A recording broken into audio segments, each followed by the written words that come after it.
এখন মাননীয় সদস্য জনাব আফম রুহুল হক সাতক্ষীরা 3-কে তার বক্তব্য রাখার আহ্বান জানাচ্ছি। আপনার সময় 5 মিনিট। ধন্যবাদ মাননীয় স্পিকার। 2024-25 সালের বাজেটের উপরে আমার আলোচনা করার জন্য ধন্যবাদ। এই সুযোগে আমি আপনাদেরকে ধন্যবাদ জানাচ্ছি। 7,97,000 টাকার যে বাজেট উপস্থাপনা করেছেন মাননীয় অর্থমন্ত্রী, সময় উপযোগী এবং মাননীয় প্রধানমন্ত্রীর নেতৃত্বে যে পরিস্থিতি, যুদ্ধ বিগ্রহ ও বিশ্ব অর্থনৈতিক পরিস্থিতি বিবেচনা করে যে সুন্দর বাজেটটি আমাদের সামনে এসেছে, তা আমি মনে করি সময় উপযোগী একটি সুন্দর বাজেট।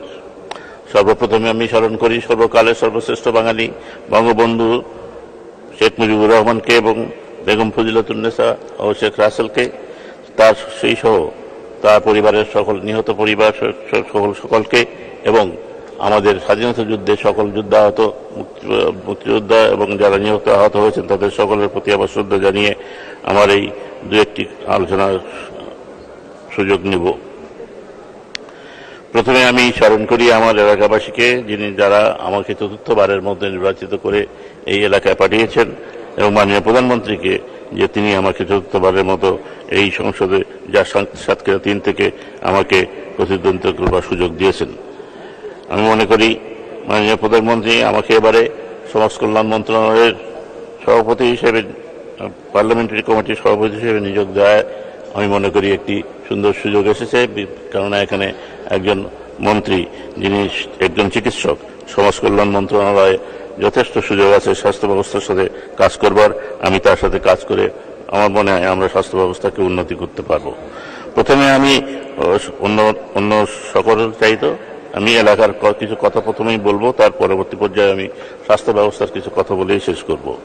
প্রথমে আমি বলি যে আমার এলাকায় রিমালে যে ক্ষতি হয়েছে সেই ব্যবস্থাপনার জন্য আমি দুর্যোগ মন্ত্রী এবং আমাদের এলজিআরডি মন্ত্রী সহ তাদের কাছে আমি যে ডিও লেটার দিয়েছি যে ক্ষতিগ্রস্ত মানুষকে সহায়তা করবার জন্য, সেগুলো যদি সত্তর সহায়তা দেন তাহলে তারা উপকৃত হবে। আমি মনে করি যে আমার এলাকার যে সকল কার্যক্রম হয়েছে তা অনেক লম্বা কার্যক্রম, তার মধ্যে 2-1টি কথা উল্লেখ না করলেই নয়। আপনারা সকলেই জানেন যে সাতক্ষীরা একটি মেডিকেল কলেজ, আইএসটি ম্যাটস এবং 2টি 10 বেডের হসপিটাল হয়েছে। এছাড়াও যে সকল কার্যক্রম হয়েছে তার একটি অত্যন্ত সংক্ষিপ্ত বিবরণে আমি এখানে উপস্থাপনা করছি। আমি এলজিআরডি মন্ত্রণালয়ের মাধ্যমে এ পর্যন্ত আমার সর্বমোট 1139 কোটি টাকার কাজ হয়েছে। এর মধ্যে 662 কিলোমিটার পাকা রাস্তা এবং 322 কিলোমিটার কাঁচা রাস্তা হয়েছে। এছাড়া আমি পাবলিক হেলথ ডিপার্টমেন্টের থেকে যে সকল কার্যক্রম হয়েছে, যেমন গভীর নলকূপ 3800টি, অগভীর নলকূপ 3400টি, রেইন ওয়াটার হারভেস্টিং 8000টি ইত্যাদি যে সকল প্রকল্প, তার সকল মিলে 140,56,44,000 কোটি টাকার কার্যক্রম আমি এই 3বারের কার্যক্রম করতে পেরেছি। এছাড়া রোডস অ্যান্ড হাইওয়েজের মাধ্যমে আমাদের 503 কোটি টাকার একটি কার্যক্রম আমরা করতে পেরেছি। এর মধ্যে নতুন যে কার্যক্রমটি 318 কোটি টাকার একটি রাস্তা, একটি সাতক্ষীরা থেকে সুন্দরবন পর্যন্ত সেই রাস্তাটির কার্যক্রম চলছে। এই জন্য আমি মনে করি আমার এলাকাবাসী অত্যন্ত গর্বিত এবং ধন্য হয়েছে।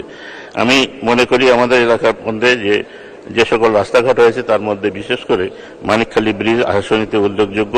কিন্তু মানিকখালী ব্রিজ থেকে এখানে আমাদের সড়ক পরিবহন মন্ত্রী মহোদয় রয়েছেন। এই ব্রিজটি, মানিকখালী ব্রিজটি আশাসনের একেবারে সদর উপজেলার সাথেই অবস্থিত।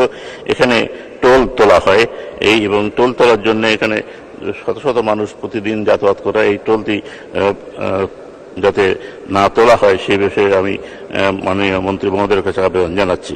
এছাড়া আমার সাতক্ষীরা যেখানে আশাসনীতে বিশেষ করে যে আমাদের নদী ভাঙন এলাকা, এই রিমালেও ক্ষতিগ্রস্ত হয়েছে। বিশেষ করে খোলপেটুয়া নদী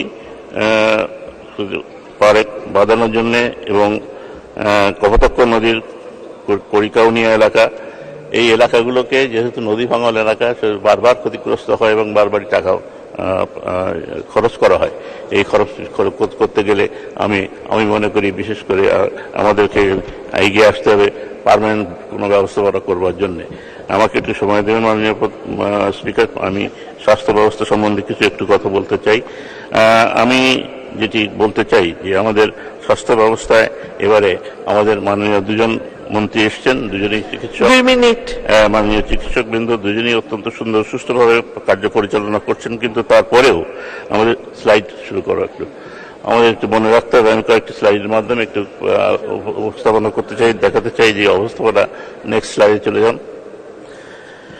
যে আমাদের ব্যবস্থা, নেক্সট স্লাইড। আমাদের এখানে যে ব্যবস্থা রয়েছে তাতে দেখা যাচ্ছে যে আমাদের স্বাস্থ্য ব্যবস্থার এখানে আমাদের অনেক পোস্টগুলো খালি আছে। প্রথমে যদি আমরা দেখি তাহলে নাম্বার অফ ডক্টরস রয়েছে 29,199, স্পেশাল ডক্টর রয়েছে 11,695 এবং স্পেশালিস্ট নাম্বার অফ ডেপুটেশন যে সকল চিকিৎসক পড়তে আসেন সেগুলো প্রায় 4,000 বেশি। Next slide. আমরা যদি নেক্সট স্লাইড দেখি তাহলে আমরা একটু খেয়াল করবেন উপরের দিকে। প্রথমে যে সকল চিকিৎসক বৃন্দ রয়েছেন তাদের 33,342টি ডাক্তার, তার মধ্যে 5,977 পোস্ট খালি আছে, অর্থাৎ 70% পোস্ট খালি। এই 5,000 পোস্ট খালি প্লাস 4,000 ডাক্তার আমাদের আজকে পড়তে এসেছেন, শুধু প্রায় 9,000 ডাক্তার আমাদের খালি। আমাদের মাননীয় সংসদ সদস্যবৃন্দ সকল সময় আমাদের মাননীয় মন্ত্রী মহোদয়দের কাছে বলেন যে তার এলাকায় ডাক্তার নেই। আমার এলাকায়, আমার 3টি উপজেলা, সেখানে ডাক্তার নেই। তারা চলে এসছেন পড়াশোনা করতে। আমাদের এই বিষয়গুলো নিয়ে চিন্তা করার বিশেষ প্রয়োজন রয়েছে। আমরা নেক্সট শেষের দিকে পরের স্লাইডের দিকে যদি দেখি তাহলে দেখুন যে নন মেডিকেল পোস্ট যেখানে 60% পোস্ট ভ্যাকেন্ট। আমরা যদি এর আগের স্লাইডটাই থাকো, হ্যাঁ এখানে থাকো, এখানে নন মেডিকেল পোস্ট এখানে প্রায় 60% পোস্ট ভ্যাকেন্ট রয়েছে। আমরা যদি ডান দিকের স্লাইড পড়তে পারছেন কিনা, অনেকেই হয়তো পড়তে পারছেন কিনা জানি না, তবু আমি সংখ্যাগুলো আমি বলে যাচ্ছি। এখানে প্রফেসরের পোস্ট এবং অ্যাসোসিয়েট প্রফেসর পোস্ট সেখানে 759 পোস্ট ভ্যাকেন্ট। এখনই আমাদের বন্ধু বলছিলেন যে মেডিকেল কলেজগুলো পরিচালনা করা অত্যন্ত অসুবিধা, কারণ আমাদের সিনিয়র পোস্টগুলো আমরা এখানে ফিল আপ করতে পারছি না। 68% পোস্ট আর ভ্যাকেন্ট। কেন ভ্যাকেন্ট? আমরা ডিপিসির মাধ্যমে আমরা প্রমোশনের সিস্টেম করেছিলাম, কিন্তু তারপরেও সবসময় ডিপিসি হচ্ছে না এবং তার ফলে আমাদের এই পোস্টগুলো খাওয়া হয়েছে। আমরা অ্যাসোসিয়েট এবং ইকুইভ্যালেন্ট পোস্টগুলো যদি দেখি তাহলে 58%, অর্থাৎ 1,990টি পোস্ট খালি আছে এখানে, তাদেরও আমরা পোস্ট দিতে পারছি না। আবার আমরা যদি দেখি সিনিয়র কনসালটেন্ট যারা আছে তাদের কিন্তু 66% পোস্ট ভ্যাকেন্ট। এই সব কারণে আমাদের আরো বিশাল অসুবিধা। আমাদের মেডিকেল টেকনোলজিস্টদের পোস্ট যদি দেখি তাহলে 2,175টি পোস্ট খালি এবং 37% আমাদের পোস্ট আর ভ্যাকেন্ট। এই সমস্যাগুলো নিয়ে আমাদের এখন আমাদের চিকিৎসক কেন্দ্রগুলো 24 ঘন্টা চালাতে হচ্ছে। সেগুলোর জন্য আমাদের চিকিৎসক যে দুজন চিকিৎসক আমাদের স্বাস্থ্য ব্যবস্থা চালাচ্ছেন তারা নাজেহাল হয়ে যাচ্ছেন এবং আমাদের যে বুঝতে হবে যে আমরা কি করে এখন করতে পারি।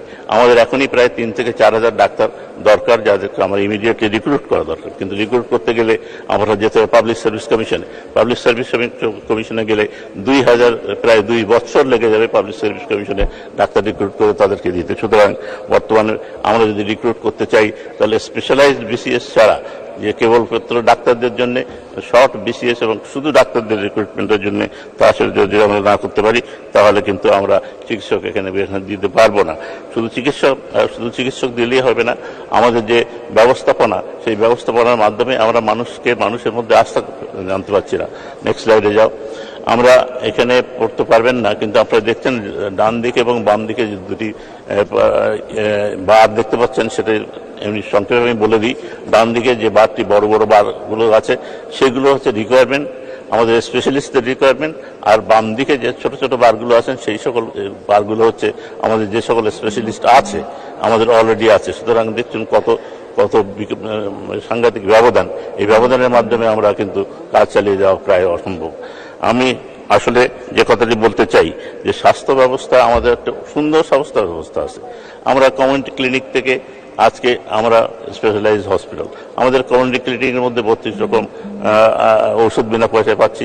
আমরা স্পেশালাইজ হসপিটালে কিডনি ট্রান্সপ্লান্ট করছি, কার্ডিয়াক ট্রান্সপ্লান্ট করছি, করোনারি বাইপাস করছি। কিন্তু স্বাস্থ্য ব্যবস্থাপনার পরিবর্তন যদি আমরা না আনতে পারি, যে ব্যবস্থাপনার পরিবর্তন যদি না আনতে পারি, আমরা ডিসেন্ট্রালাইজেশন যদি না করতে পারি, আমাদের হসপিটালগুলোকে যে আগের মতো পরিচালনা যদি করতে হয় তাহলে আমরা এইগুলোকে চালাতে পারবো। নেক্সট স্লাইডে যাও। আমি এই স্লাইডের মাধ্যমে এখানে বুঝাচ্ছি যে আমাদের কমিউনিটি ক্লিনিকে যেটি দেখছেন, আমরা স্মার্ট হেলথ আমরা ব্যবস্থাপনার মাধ্যমে যে ইনস্ট্রুমেন্টগুলো দেখছেন, এটি স্মার্ট হেলথের ব্যবস্থাপনা। এই স্মার্ট হেলথটি প্রত্যেকটি আমাদের মোবাইলের মাধ্যমে কানেক্ট করা যায় এবং মোবাইলের মাধ্যমে কানেক্ট করে এটা ক্লাউডে চলে যেতে পারে স্ট্রেট হয়ে। আমরা নেক্সট স্লাইডে যাও। সুতরাং আমরা করতে পারি, আমরা যদি করতে পারি তাহলে দেখতে পারবেন এখানে একটি আমরা ছোট্ট ভিডিওর মাধ্যমে দেখাচ্ছি যে কিভাবে আমাদের স্বাস্থ্য ব্যবস্থাপনাটা স্মার্ট বাংলাদেশের মধ্যে জন্য স্মার্ট হেলথ ব্যবস্থাপনা করা যায়। সেই ছোট্ট একটি ভিডিও আছে এখানে। এর সমাধান হলো প্রযুক্তি, যেখানে আইওটি ডিভাইস ও এআই বেস সিস্টেমের মাধ্যমে বিভিন্ন স্বাস্থ্যসেবা যেমন অসংক্রামক ব্যাধি বা গর্ভবতী মায়ের স্বাস্থ্য ঝুঁকি নির্ণয়, এছাড়া অনলাইনে স্বাস্থ্য তথ্য দেখে রোগীকে বিশেষজ্ঞ চিকিৎসক, হাসপাতাল এবং ল্যাবে রেফারেল করা সম্ভব, যাতে সঠিক সময়ে রোগ প্রতিকার করা যায়। এআই ও আইওটি ডিভাইস এবং ডিজিটাল স্বাস্থ্যসেবার এমন সংযুক্তি দেশে উন্নত চিকিৎসা ব্যবস্থাপনাকে সহজ করবে, সরকারি বা বেসরকারি হাসপাতালে ভিড় কমিয়ে মানসম্পন্ন সুষ্ঠু স্বাস্থ্যসেবা নিশ্চিত করবে, যার সুফল এর মধ্যেই দেখা যাচ্ছে। এভাবেই সম্ভব হবে ইউনিভার্সাল হেলথ কভারেজ অর্জন, সবার জন্য স্বাস্থ্যসেবা। স্মার্ট জাতি, স্মার্ট বাংলাদেশ। আমরা যদি স্মার্ট জাতি চাই, আমরা যদি স্মার্ট হেলথ চাই, তাহলে এআই এর ব্যবস্থা আমাদের স্মার্ট এবং টেকনোলজিকে ব্যবস্থাপনা করতে হলে এবং স্বাস্থ্য ব্যবস্থা পরিবর্তন আনতে হলে আমি মনে করি একটি কমিটি বসবার দরকার, কয়েকজনকে নিয়ে রিসার্চ করার দরকার এবং স্বাস্থ্য ব্যবস্থায় কি পরিবর্তন আনার দরকার, কেমন করে স্বাস্থ্য ব্যবস্থাপনা চলবে, কেমন করে একটি উপজেলা থেকে, কেমন করে একটি কমিউনিটি ক্লিনিক থেকে, কেমন করে একটি ডিস্ট্রিক্ট থেকে মেডিকেল কলেজ বা বার্ন ইউনিট বা নিউরোসার্জিক্যাল সেন্টারে রেফারেল হবে, সবটি এটি এই স্মার্ট হেলথের মাধ্যমে করা সম্ভব। আমাদের সব হাসপাতালগুলো আজকাল ইন্টারনেট দিয়ে কানেক্টেড, কিন্তু আমরা এই সিস্টেমগুলোকে যদি করতে পারি তাহলে আমরা সকলে মিলে বসে, I do not claim to B the most expert, কিন্তু আমি চেষ্টা করেছি, আমি অনেকের সাথে আলাপ আলোচনা করেছি এবং সেগুলো সন্নিবেশিত করেছি। আমরা মনে করি এই সকলের সাথে আলোচনা করে নতুন পদ্ধতি থেকে হেলথ ব্যবস্থাপনা যদি না চালাতে চাই তাহলে আমাদের হেলথ ব্যবস্থাপনা। ধন্যবাদ মাননীয় সদস্য, আপনাকে অসংখ্য ধন্যবাদ।